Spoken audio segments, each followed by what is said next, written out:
بسم اللہ الرحمن الرحیم۔ آئینہ دیکھنا۔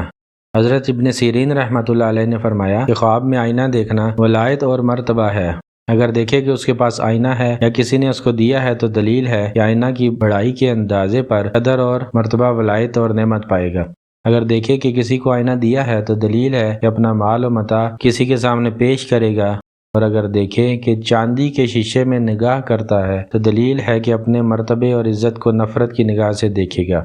کیونکہ تعبیر بیان کرنے والے نے چاندی کے شیشے کو برا خیال کیا ہے۔ حضرت کرمانی رحمۃ اللہ علیہ نے فرمایا کہ اگر کوئی شخص خواب میں لوہے کے شیشے کو دیکھے تو دلیل ہے کہ اگر اس کی عورت حاملہ ہے تو لڑکا پیدا ہوگا، کہ یہ سب باتوں میں باپ کی مشابہ ہوگا، اور اگر یہی خواب عورت حاملہ دیکھے تو لڑکی پیدا ہوگی اور جو سب طرح سے اپنی ماں جیسی ہوگی،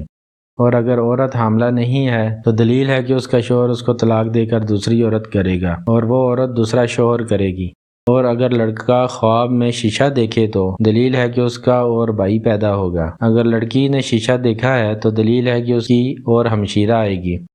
اور حاکم یا بادشاہ شیشہ دیکھے گا تو معزول ہوگا اور حکومت اس کے ہاتھ سے نکل کر کسی اور کو ملے گی جو اس کا جان نشین ہوگا۔ حضرت جابر مغربی رحمۃ اللہ علیہ نے فرمایا ہے کہ اگر خواب میں خوبصورت چہرہ آئینے میں معروف دیکھا تو بادشاہ ہوگا، اگر غیر معروف دیکھا ہے تو جیسے دیکھا ہے اس کی تعویل نیک اور بد آئینہ دیکھنے والے کی طرف رجوع کرے گا۔ حضرت جعفر صادق رضی اللہ تعالیٰ عنہ نے فرمایا خواب میں آئینہ دیکھنا 6 وجہ سے ہے: اول عورت، دوم مال و متاع، سوم باپ کی مشابہ، چہارم یار و دوست، پنجم شریک، ششم کار روشن۔ اور یہ بھی فرمایا کہ اگر غریب آدمی خواب میں آئینہ دیکھے تو اس امر کی دلیل ہے کہ عورت اور بزرگی پائے گا، اگر لڑکی دیکھے تو اس کی شادی ہوگی اور شوہر کے نزدیک عزیز اور گرامی ہوگی، اور اگر خواب میں دیکھے کہ اس کو کسی مجہول آدمی نے شیشہ دیا ہے تو اس امر کی دلیل ہے کہ غائب دوست کو دیکھ کر خوش ہوگا۔